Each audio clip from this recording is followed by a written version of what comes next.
Thanks for watching another Signal 7 video. Today's video is going to be about some basic lure selection. Now, if you're the avid bass fisherman, if you've been doing this for years, I'm not going to tell you anything you don't know, and in fact, you're probably going to disagree with me. Okay, but this video right here is geared for the guys and girls that walk into Walmart, walk into Academy, walk into Bass Pro. They want to get into fishing, and they're overwhelmed with the 45 aisles of different tackle, baits, lures, worms, and all that good stuff. Okay, this is geared for the guy who wants to be able to go fishing and do it for less than $100 and catch fish doing it. All right. What we're going to start off with is the different levels of water. You have your top water, you have your mid-range, and then you have your bottom baits. Okay. When you're talking about top water, I always have a top water lure tied on. My personal favorite top water lures are the poppers. They have a flat face here. You tie them on, you pop them through the water. They're a great bait for top water. There's other baits you can use, but from my experience and the fish that I've caught, this works great.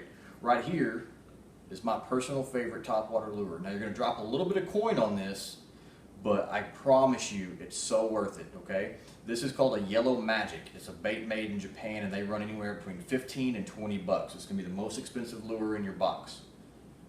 Yellow Magic. And this right here is my second favorite. It's a popper made by Mega Bass, also in the $15 to $20 price range. If you don't want to drop that kind of coin on a bait, that's fine. You can get several different other brands. Rebel Popper makes a decent popper, as well as Lake Fork Tackle makes a pretty good popper for less than $10. But I fished next to people using other brands, and typically the Yellow Magic will outfish other brands 99.999% of the time.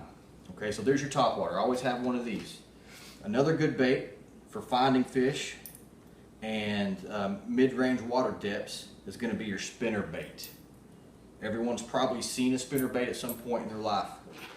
If I were to have to pick 5 baits, the spinnerbait would be number 2 on my list. I would have one in a white color, and I would have one in some kind of bright flashy color, whether it be this, which is typically called fire tiger, or chartreuse. I'm going to have one of each color and one with each type of blade on there. This blade right here is called a Colorado blade. It creates sound in the water.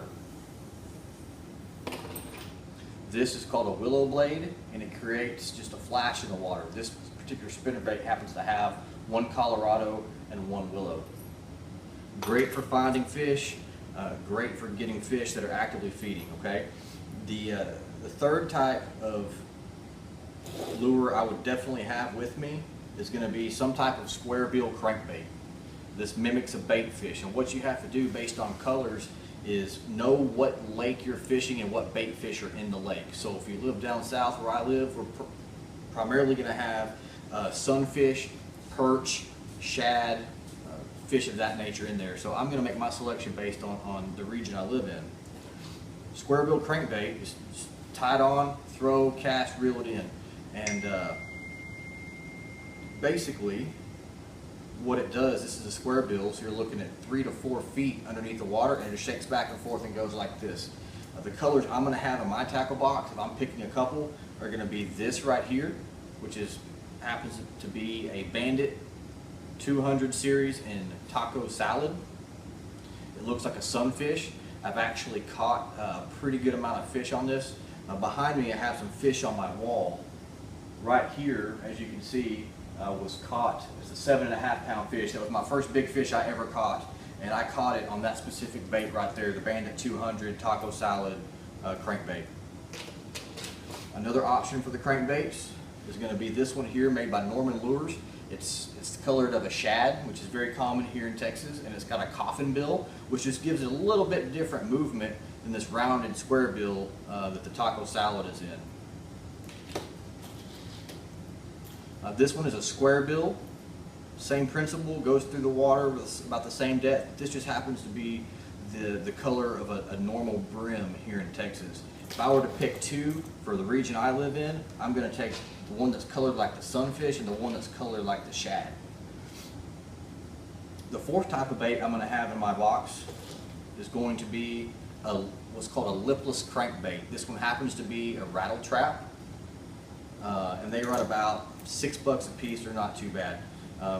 They come in a variety of colors. This happens to be a very productive color for me, and the name of it is Sexy Shad. The reason you're going to go with two different types of crankbaits in a very scaled down tackle box is you can fish this bait quite a bit deeper than you can fish a square bill. It's only going to go with the square bill, it floats, and once you start reeling it, it goes down to the depth allowed by the spoon, okay? With the lipless, you throw it out, it falls, and it doesn't actually stop falling until you start reeling. And so you can fish it at multiple different depths, and there's no problem doing that. It's been a great bait. If you can look behind me on the wall here, this right here is a 10-pound, 2-ounce bass I caught on this bait right here. Not that specific color, but a lipless crankbait, a rattle trap actually. The fifth type of bait I'm going to have in my tackle box is going to be set up for plastics, your worms, your creature baits, things of that nature. You're going to need hooks, you're going to need weights, and you're going to need baits. I keep it very simple. If someone came to me and said, hey, I have $20 to go get worms and hooks, what would you get? I would say, well, the first thing I'm going to do is start with a quality hook. I like the laser trocars. They're a little more expensive than your normal hooks, but they are absolutely sharp as you could ever want. I've never really had a fish flop off on these that I know of. They're just great hooks. They come in many different sizes. You're looking at a 3/0 or a 4/0 hook to fit your baits. You can't go wrong with either. It just depends on what the store has. If they have both, get the 4. It's a little bit bigger. If they have 3s, you're not going to be hurting any, okay? Next, you have to have the weights to be able to weigh them down. This day and age, everyone's eco-friendly, environmentally savvy, all that good stuff, and if you want to be that guy, more power to you. You can buy the tungsten weights. They're more expensive than lead, but as a hunter and a fisherman, you should be a conservationist as well, and this is better for the fisheries than lead. Not only that, but they're smaller and they create a better bait profile, which I believe is more appealing to the fish. They make weights in 4 or 5 different sizes, everything from 1/8 all the way up to 2 ounce for different techniques. If you buy a pack of 3/16 and a pack of 1/4 ounce, you can't go wrong. You can create a slower fall or a faster fall, and you'll be well-rounded either way you want to go. Now, as far as the plastics, if you've ever been to a sporting goods store that sells fishing equipment, you probably walk down 5 or 6 aisles of plastic worms, critters, creatures, leeches, all that good stuff. Okay, you can narrow this down to a few different baits as you're starting out, and I would narrow those baits down to the plain Jane Berkeley Power Worm and the plain Jane Zoom Baby Brush Hog. I've caught tons and tons of fish on either. And I know so many people are concerned with colors, and they make these things in 1,000 different colors, but what has produced for me, and I own probably 800 of the 1,000 colors, all right, as far as the Berkeley Power Worm, the blue fleck has produced really, really good. It's a dark purple with blue sparkles in it, and if they don't have that, you can't go wrong with a black and blue fleck. It's pretty much the same profile, same color in the water. As far as the brush hogs go, they are kind of like a worm, but they have little curly cues. There's a little bit more action to them.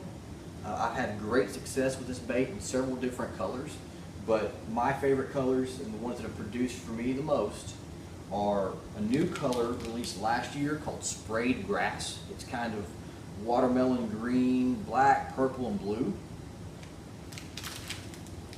The Old Standby, which is good in any color bait, or any bait the color's good in, is watermelon with red flecks in it.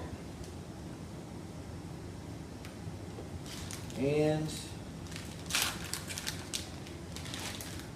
watermelon candy, which is the watermelon with red, green, and purple flecks.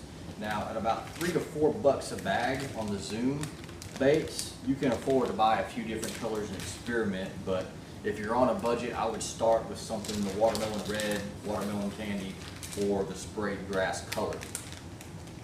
If you have a little bit of cash left over, something I would highly, highly, highly recommend that you get and stick in your pocket is a decent pair of needle nose pliers. You'll be dealing with these fish that are flopping around and the treble hooks, and it can turn real nasty and bloody real quick. So invest $6, $7, $8, get you a good pair of needle nose pliers, okay? Again, I'm not a professional. I don't fish in tournaments. I fish avidly, I fish a lot, and I just want to share with the people that are getting into this some of the things that have worked for me, because it's taken me 8 years of fishing 2 to 3 times a week for fun to be able to figure out what works and what doesn't work. And I've wasted a lot of money in the meantime. So maybe this will help you, maybe it won't, but again, if you're on a budget, you want to keep it simple. These are 5 great lures to start with, great baits, and you're going to catch fish. Thanks for watching Signal 7, and we got your back.